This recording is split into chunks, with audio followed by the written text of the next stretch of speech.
नमस्कार। एक बार फिर से आप सभी का बहुत बहुत स्वागत है परीक्षा वर्ल्ड के इस यूट्यूब चैनल में। दोस्तों, आरआरबी एनटीपीसी 2024 की परीक्षा के लिए आज से हम जीके जीएस और करंट अफेयर्स के प्रैक्टिस सेट की जो सीरीज है उसको स्टार्ट करने जा रहे हैं। इस प्रैक्टिस सेट के माध्यम से हम डेली बेसिस पर 40 जीके जीएस और करंट अफेयर्स के प्रश्नों को कवर करेंगे। प्रत्येक प्रश्न को सॉल्व करने के लिए आपको कुछ समय दिया जाएगा।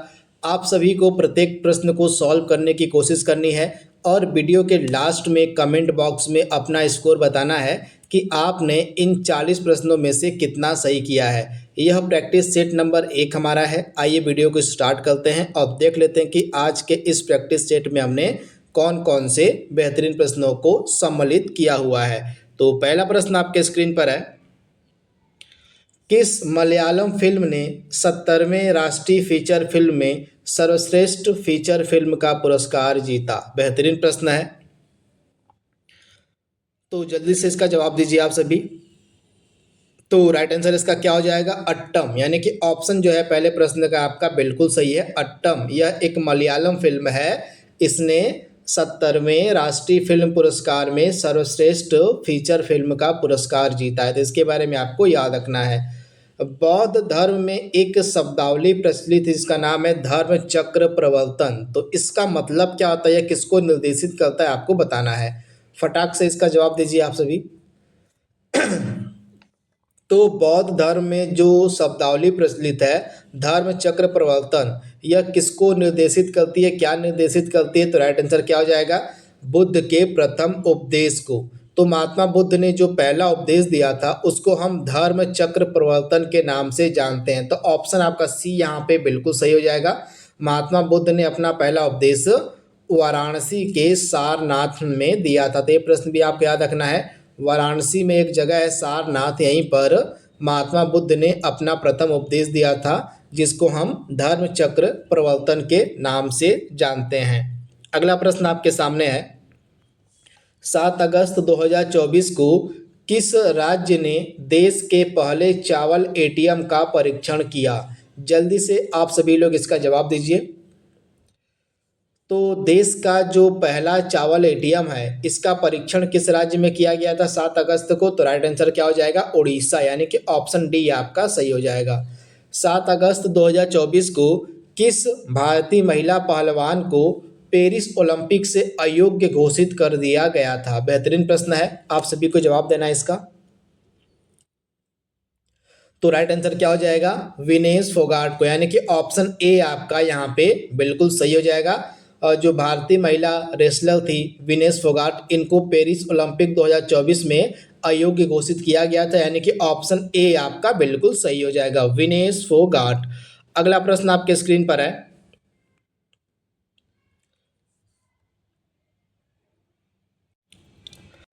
अफ्रीका के पूर्वी तट पर तंजानिया के पास समुद्र में कौन सा द्वीप स्थित है? बेहतरीन प्रश्न है, जवाब दीजिए इसका आप सभी।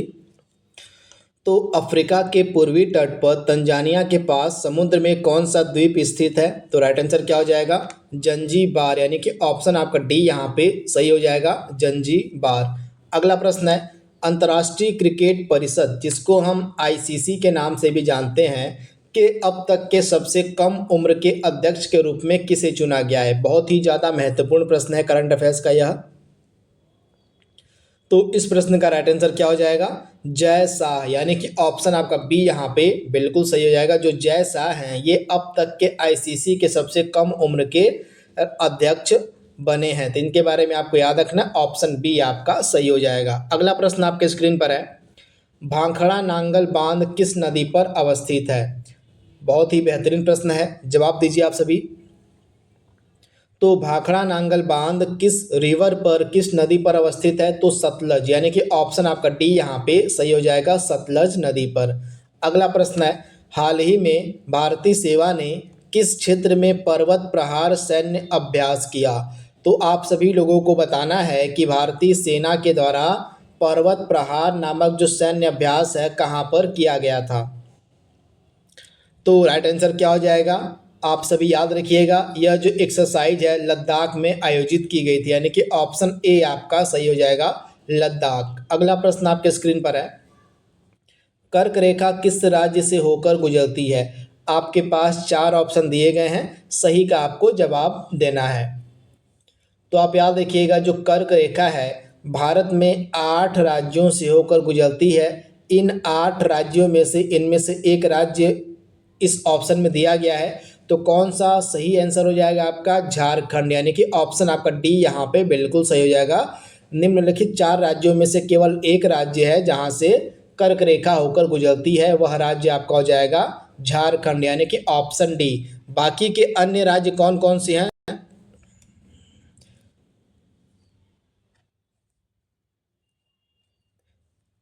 बाकी के अन्य राज्य आपके कौन कौन से हैं जहाँ से कर्क रेखा गुजरती है? तो आइए देख लेते हैं। यहाँ पे 8 राज्यों के नाम दिए गए हैं जिनको आप देख सकते हैं। गुजरात, राजस्थान, मध्य प्रदेश, छत्तीसगढ़, झारखंड, पश्चिम बंगाल, त्रिपुरा और मिजोरम।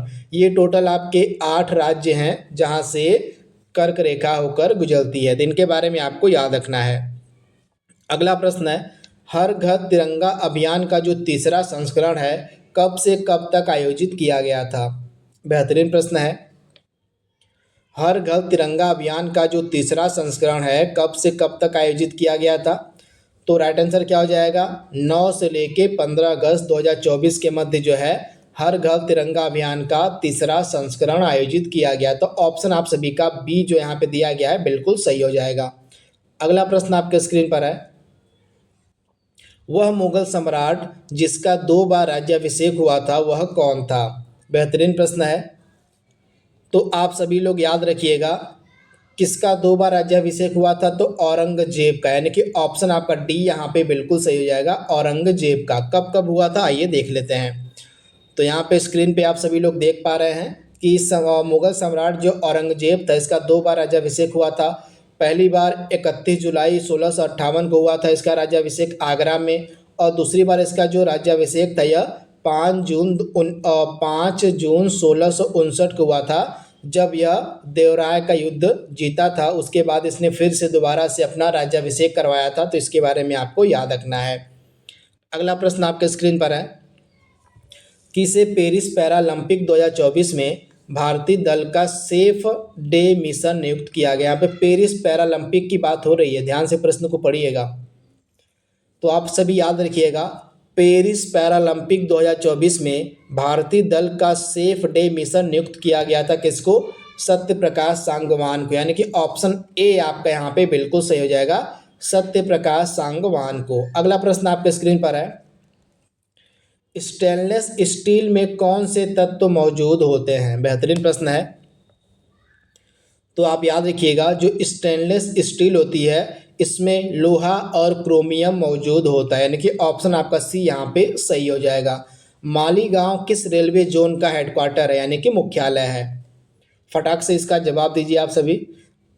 मालीगांव किस रेलवे जोन का मुख्यालय है?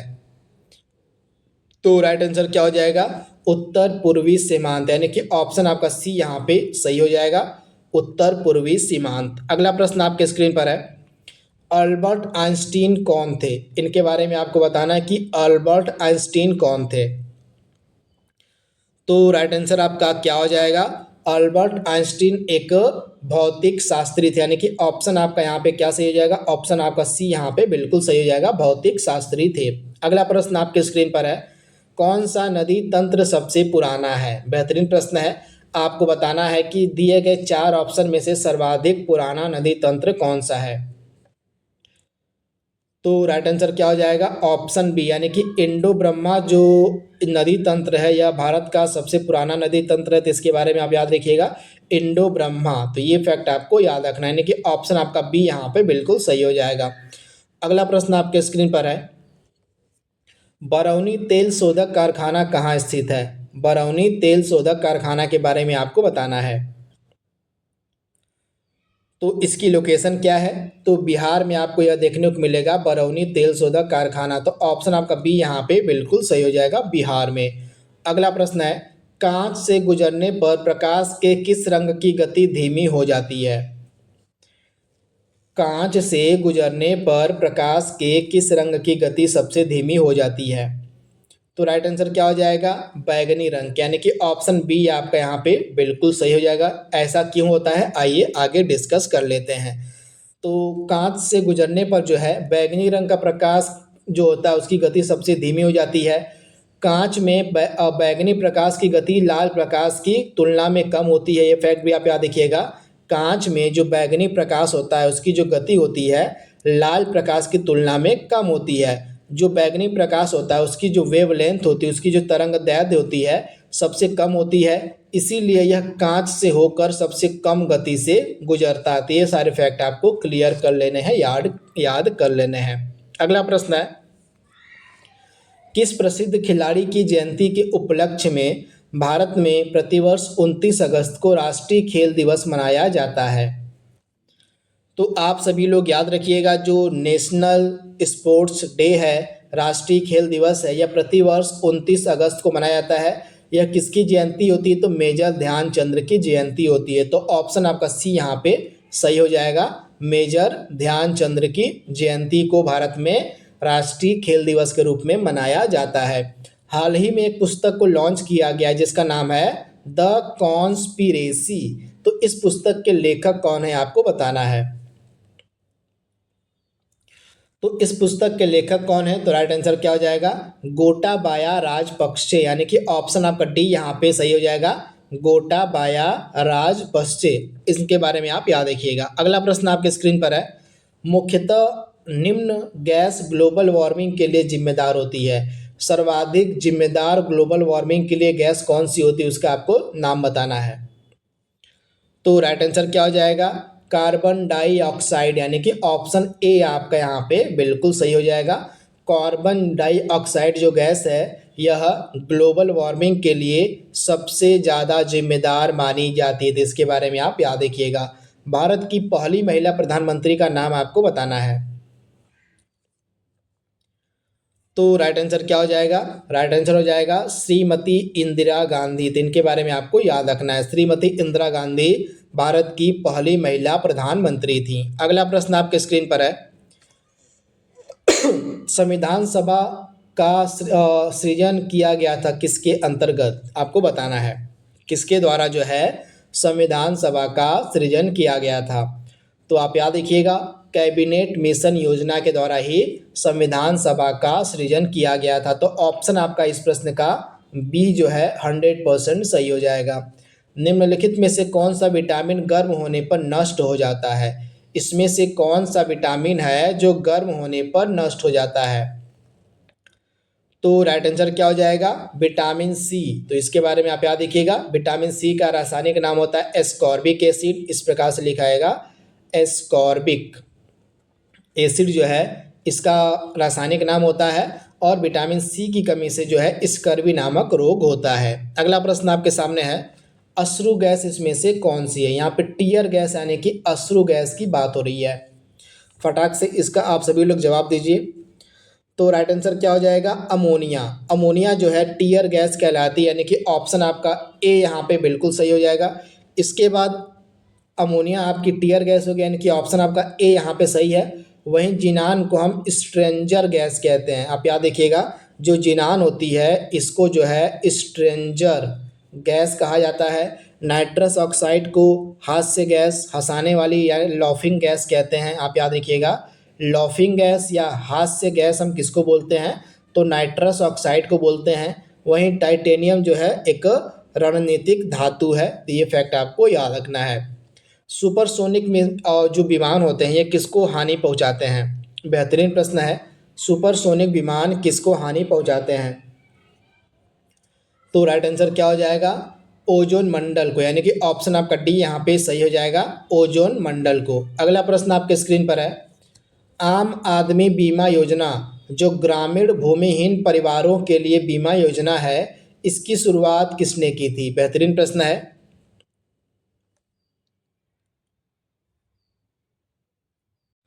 तो राइट आंसर क्या हो जाएगा? LIC, यानी कि ऑप्शन आपका यहाँ पे जो बी है बिल्कुल सही हो जाएगा, LIC।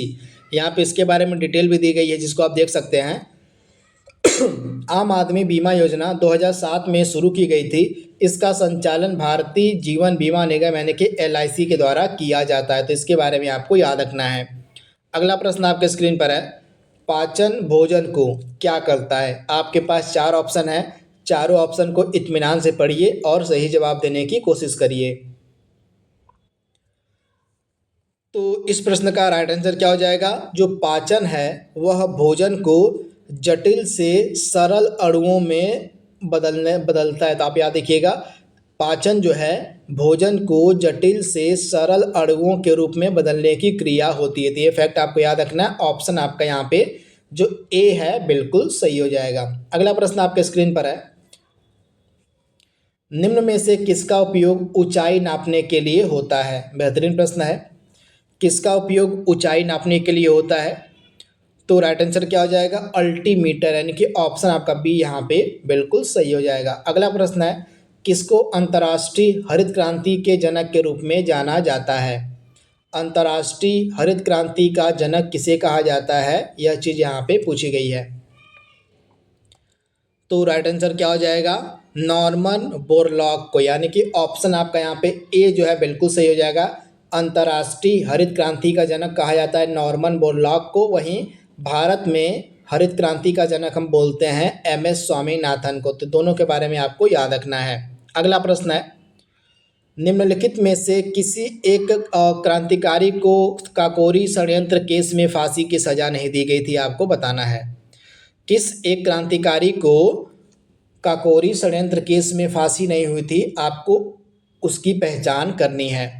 तो आप याद रखिएगा, जो काकोरी षड्यंत्र केस था, सबसे पहले इसकी डेट आप याद कर लीजिए, 9 अगस्त 1925 को हुई थी काकोरी ट्रेन जो कांड हुआ था, जिसका अब नाम हो गया काकोरी ट्रेन एक्शन। आप याद रखिएगा, अब इसको जो है काकोरी ट्रेन एक्शन के नाम से जाना जाता है। तो ये फैक्ट आप याद रखिएगा, अब इसको काकोरी ट्रेन एक्शन के नाम से जाना जाता है। तो काकोरी ट्रेन एक्शन जो है 9 अगस्त 1925 को हुआ था, जिसमें राम प्रसाद बिस्मिल, राजेंद्र लाहिड़ी और रोशन सिंह को फांसी की सज़ा दी गई थी, लेकिन बटुकेश्वर दत्त को फांसी नहीं हुई थी। इनका संबंध काकोरी ट्रेन एक्शन से नहीं है, तो इनके बारे में आप याद रखिएगा। तो राइट आंसर क्या हो जाएगा?